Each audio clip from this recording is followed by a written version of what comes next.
Obrigado, senhor presidente, senhoras e senhores vereadores.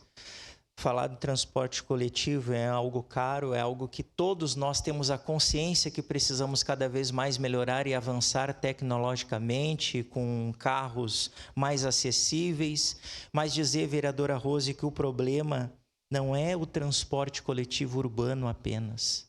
É a questão hoje da mobilidade urbana da nossa cidade de Caxias do Sul, a qual, infelizmente, há décadas, há centenas de décadas, não foi construída de uma forma que visivelmente tinha essa questão do transporte de coletivo urbano. Enfim, nós temos que avançar com viadutos, com elevadas, com túneis, transportes alternativos, mas tudo isso se constrói com muito planejamento estratégico e o primordial, vereador Lucas, orçamento.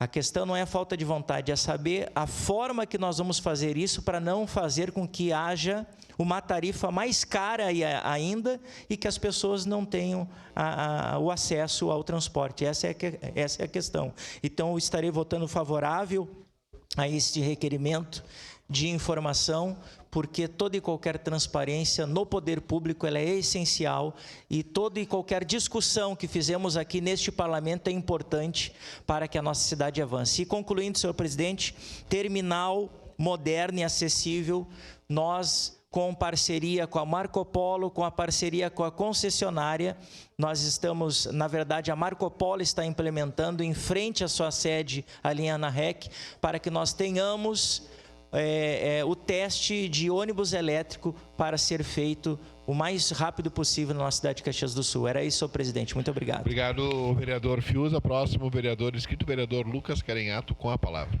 Primeiro, presidente, eu quero vereador Caleb aqui com nossas divergências, mas é isso, o senhor deu